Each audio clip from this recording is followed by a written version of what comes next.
Oke, halo semuanya. Apa kabar?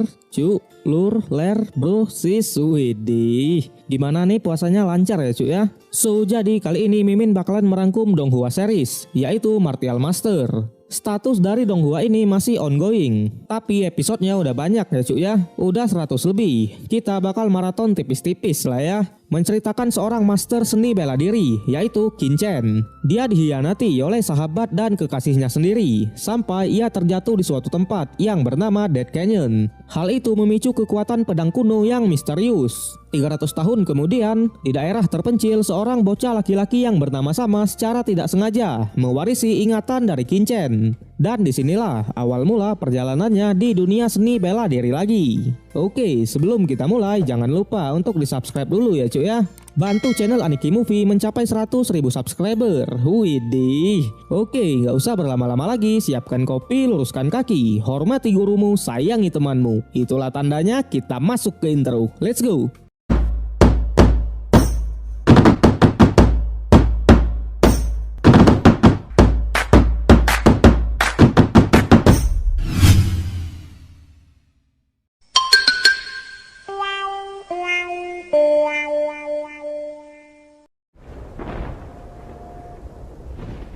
Film dimulai memperlihatkan 3 orang saling bertarung.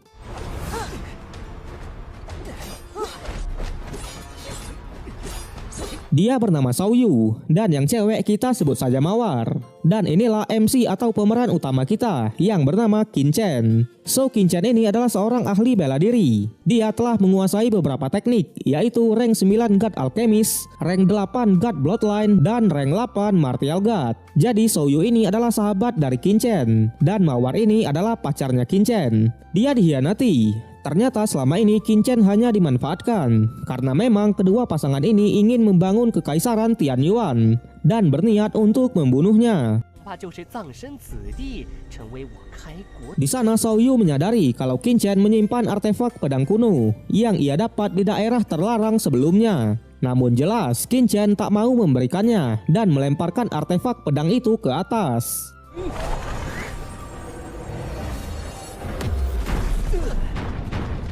Hal itu membuat sebuah ledakan dan Qin Chen pun jatuh ke dalam jurang. 300 tahun kemudian kita diperkenalkan oleh seorang cewek yang bernama Yue Qi. Dia adalah seorang ibu dari bocah ini, dan bocah ini memiliki nama yang sama yaitu Qin Chen. Dan yang lebih gila lagi, dia mewarisi ingatan dari Qin Chen di awal film tadi. So, ternyata Qin Chen ini sudah tak sadarkan diri selama 3 hari karena dia dikalahkan oleh tuan muda dari keluarga Wei saat berduel di akademi. Di sana Qin Chen masih kebingungan karena dia bermimpi dalam waktu yang cukup panjang. Dan ternyata hari ini adalah kalender Wusen tahun 2516. Kekaisaran Tianyuan tempat Qin Chen tinggal dulu sudah menjadi dinasti pertama di daratan ini. Sementara Qin Chen dilahirkan kembali di bagian terpencil daratan Tianwu. Ya, semacam reinkarnasi gitulah cuy ya. So, jadi ibu Qin Chen ini adalah cewek tercantik di Kekaisaran Besar Qi atau di daerah mereka sekarang. Semua pangeran dan para bangsawan sangat banyak yang mendekatinya. Sampai suatu saat, sang ibu kembali ke rumah keluarga Xin dengan membawa seorang anak, yaitu Qin Chen itu sendiri, yang kejelasannya tidak diketahui siapa ayahnya gitu loh. Kok tiba-tiba udah bawa anak aja ya cuk ya? Karena sang ibu ini belum menikah dan tiba-tiba melahirkan seorang anak, itu adalah sesuatu yang tabu dan menjadi omongan banyak orang. Untungnya pada saat itu sang kakek masih membela mereka dan mengizinkan untuk tetap tinggal di keluarga Xin. Tapi anggota keluarga yang lain tetap tak bisa menerima itu dan memperlakukan mereka berdua secara tidak adil. Dan yang menariknya lagi, ternyata Qin Chen di sini belum membangkitkan bloodline-nya. Padahal umurnya sudah mencapai 16 tahun, yang dimana untuk seumuran itu harusnya udah bangkit ya cuy ya. Tapi di sana Qin Chen sadar kalau dirinya yang dulu adalah master seni bela diri, Emperor Bloodline terhebat. Dan untuk membangkitkan bloodline seharusnya tidaklah sulit. Tak lama ada seorang pelayan dari keluarga Xin yang datang. Dia bernama Yanzi. Yanzi menyuruh sang ibu untuk menemui majikannya yang bernama Lady Zhao. So, Lady Zhao ini adalah kakak ipar dari Yue Qi, orang yang sangat jahat dan selalu melakukan segala cara untuk mengusir mereka berdua dari keluarga Xin. Di sana sang ibu berniat untuk menemuinya, tapi Qin Chen tak menyetujui itu. Terjadi sedikit perdebatan, sampai pelayan itu memanggil 2 penjaga yang berniat melukai mereka berdua. Qin Chen langsung mengambil pedangnya dan berniat untuk memberikan perlawanan. Seketika itu juga Lady Zhao dan Lord Shi datang juga ke sana. Lady Zhao langsung menyinggung soal Qin Chen yang sampai sekarang belum membangkitkan bloodline-nya. Terjadi sedikit perdebatan yang pada akhirnya Lady Zhao menyuruh anak buahnya untuk menyerang Qin Chen. Namun dengan cepat Qin Chen mengalahkan para penjaga itu. Tentu hal itu membuat mereka kaget karena sebelumnya Qin Chen sangatlah penakut. Ia pun sedikit melakukan freestyle.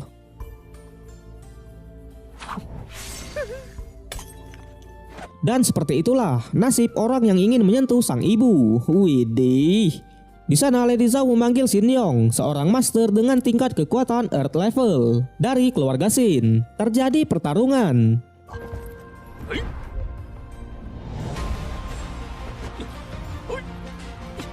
Dan seketika itu juga muncul seseorang yang bernama Shin Yuan Hong. Kita panggil Yuan Hong aja lah ya. Dia adalah kepala keluarga di keluarga Shin. Yuan Hong memisahkan mereka berdua. Di sana Lady Zhao langsung menjelek-jelekan Qin Chen. Namun Yuan Hong menyangkalnya dan malah menyuruh mereka untuk pergi dari sini. Di sana Yuan Hong bilang masih ada waktu setengah bulan lagi sebelum tes besar akademi dimulai. Dan sebelum tes itu dimulai, Qin Chen sudah harus membangkitkan bloodline-nya. Malam harinya sang ibu mengingatkan kalau pamannya Yuan Hong adalah orang yang berhati besi. Sikapnya hari ini bukanlah seperti biasanya. Qin Chen langsung beranggapan kalau Yuan Hong menunggu hasil tes akademi nanti. Kalau Qin Chen gagal, dia akan segera diusir dari keluarga Shin. Di sisi lain, di rumah keluarga Shin ternyata benar Yuan Hong menunggu hasil tes akademi agar dia bisa menyingkirkan Qin Chen dan ibunya dari keluarga Shin tanpa membuat keributan sama sekali. Dia yakin Qin Chen tak akan lolos dari tes itu karena memang Qin Chen belum membangkitkan bloodline-nya. So Yuan Hong ini bisa dibilang bermuka dua ya cuy ya.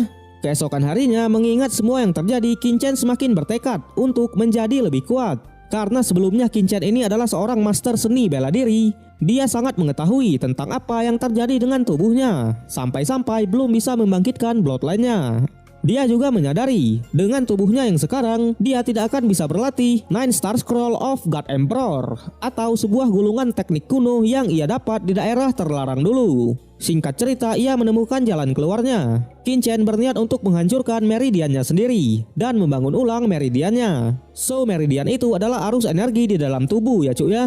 Ia pun langsung pergi ke artefak temple atau suatu organisasi berkumpulnya para alkemis. Karena memang dia membutuhkan artefak Divine Needle atau suatu bahan untuk membangun ulang meridiannya.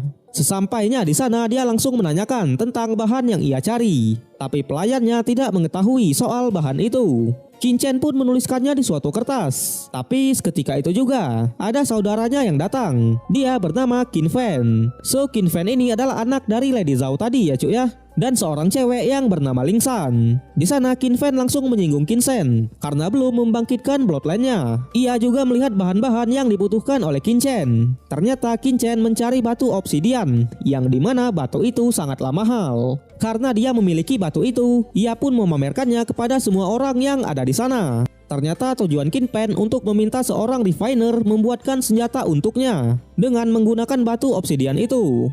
Tak lama refiner pun datang. Dia bernama Liang Yu, sekaligus Grandmaster di tempat itu. Dengan cepat Qin Fan langsung meminta Liang membuatkan pedang untuknya. Dia juga bilang sukses atau gagal dalam pembuatannya, sisa batunya akan diberikan untuk Liang itu sendiri. Liang pun menyetujuinya. Dan ternyata tujuan Ling San datang ke sana untuk menjadi murid dari Liang Yu. Ia pun langsung mengetesnya. Qin Chen juga mengikuti mereka.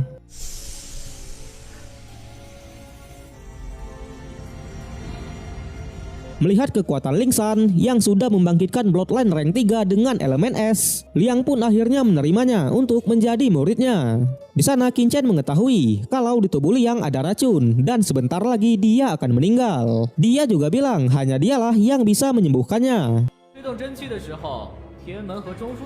Mendengar itu, Liang pun langsung menyuruh Ling San dan Xing Pen untuk keluar. Di sana Xing Chen menjelaskan tentang racun yang ada di tubuh Liang dan mengajaknya bekerja sama dengan membuatkannya sebuah artefak Divine Needle. Tapi untuk membuat artefak itu membutuhkan batu obsidian, yang dimana batu itu untuk membuatkan Xing Pen sebuah senjata. Namun demi keselamatannya ia pun membuatkan artefak itu.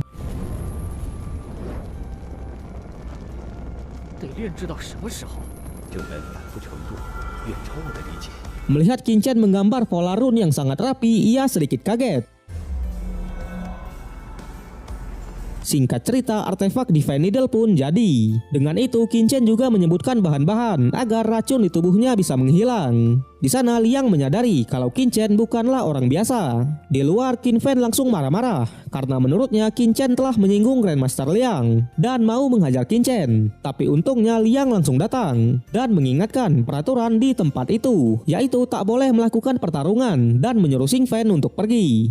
Dia juga beralasan kalau pembuatan pedangnya gagal. Hal itu membuat Xing Fen tambah marah kepada Xing Chen. Dia beranggapan kalau semua ini adalah ulah dari Xing Chen. Setelah itu, Xing Chen pergi ke Akademi Tianxing untuk membentuk lagi meridiannya. Namun di sana dia dihadang oleh sekumpulan orang yang telah mengalahkannya kemarin. Dia bernama Wei Zhen. Ketika mereka mau menghajar Xing Chen, muncul seorang pria yang bernama Lin Tian. Jadi Lin Tian ini adalah teman Xing Chen di akademi. Terjadi pertarungan.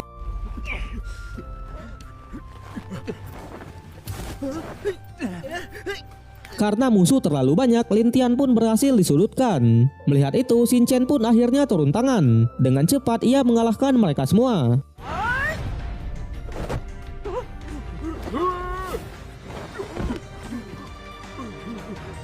Terjadi duel antara Xing Chen versus Wei Zhen. Karena sebelumnya ia bisa mengalahkan Xing Chen, Wei Zhen sangat pede dan langsung menyerang.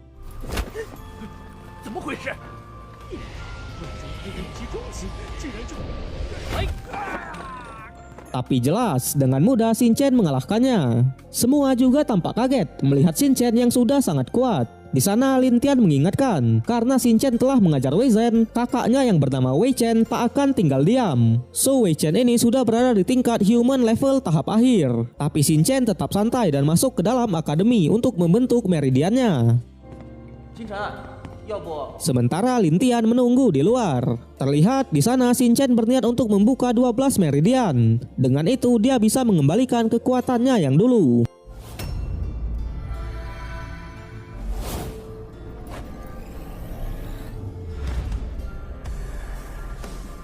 Karena tubuhnya yang sekarang cukup lemah, dia sedikit kesulitan. Tapi dengan tekadnya, akhirnya ia pun berhasil membuka 12 meridian. Di sana ia melihat lagi artefak pedang kuno yang ia temukan di daerah terlarang dulu. Ia pun mengambilnya. Karena hal itulah rasa sakit di tubuhnya menghilang semua, yang membuat dia bertanya-tanya dari mana asal-usul pedang itu. Ternyata sebelumnya Xing Chen memang berniat untuk mencari tahu asal-usulnya. Dia beranggapan kalau dia bisa datang ke sini karena pedang kuno itu. Tapi tak ada waktu untuk memikirkannya. Dia berfokus untuk membangun kolam Xi-nya.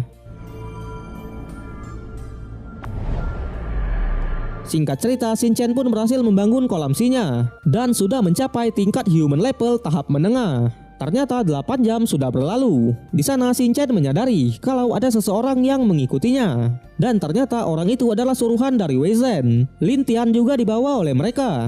Mendengar itu, Xing Chen pun langsung menyusulnya. Sesampainya di sana, Wei Zhen langsung mengadu kepada sang kakak. Terlihat juga Lin Tian sudah babak belur. Tentu hal itu membuat Xing Chen semakin marah dan terjadi pertarungan.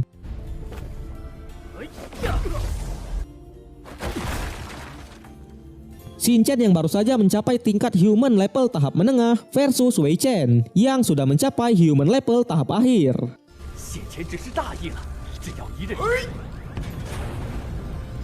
Namun dengan cepat Xing Chen mengalahkannya. Perbedaan kekuatan tak ada apa-apanya di mata Xing Chen. Widih. Yang pada akhirnya Wei Family memohon maaf pada Xing Chen. Tapi karena temannya sudah diperlakukan seperti ini, Xing Chen menghancurkan kultivasi mereka, yang membuat mereka tak bisa berbuat apa-apa lagi. Setelah itu dia mengobati luka-luka Lin Tian. Dia juga menaruh mantra kultivasi di lengan Lin Tian. Tentu hal itu bisa meningkatkan kultivasi dari Lin Tian itu sendiri. Dan mereka pun berpisah. Di perjalanan pulang, Xing Chen menyadari kalau dia ingin berlatih 9 Star God Emperor, dia membutuhkan banyak uang untuk membeli beberapa bahan. Sesampainya di rumah, kita diperkenalkan oleh sepupu Shin-chan yang bernama Shin Ying. So jadi cuman keluarga Ying inilah yang masih memperlakukan mereka layaknya keluarga. Ying langsung menyuruh Shin-chan untuk pergi dari sini karena Shin-chan telah membuat masalah di artefak tempel kemarin. Tentunya Shin Fan lah yang membesar-besarkan masalah ini. Padahal Grandmaster Liang cukup segan dengan Shin-chan. Shin-chan langsung menanyakan kondisi dari sang ibu.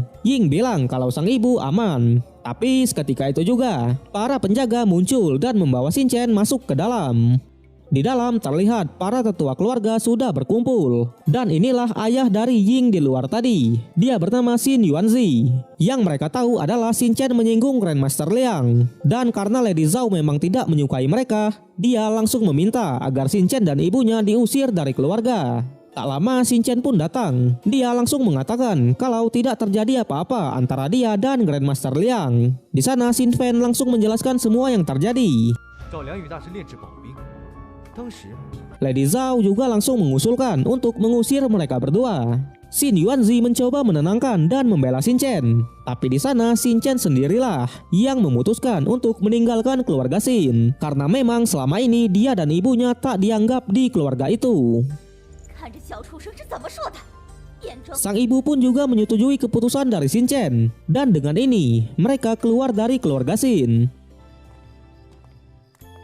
Di luar, Yuanzi masih tak bisa menerima itu. Dia membantu Yuechi dengan sejumlah uang. Awalnya Yuechi menolak, tapi Yuanzi tetap memaksa, yang pada akhirnya ia pun menerima bantuan itu.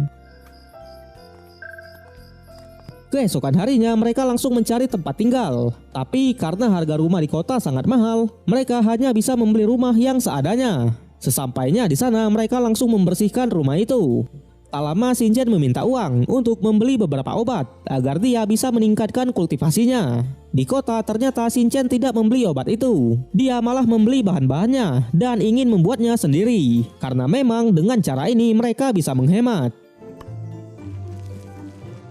Dia langsung membuat obat Singmai, yang dimana obat itu bisa merangsang kekuatan bloodline seorang martial arts. Dia yakin setelah meminum ini, bloodline miliknya 100% akan bangkit. Dan kita akan melanjutkannya di part kedua. Zehahaha.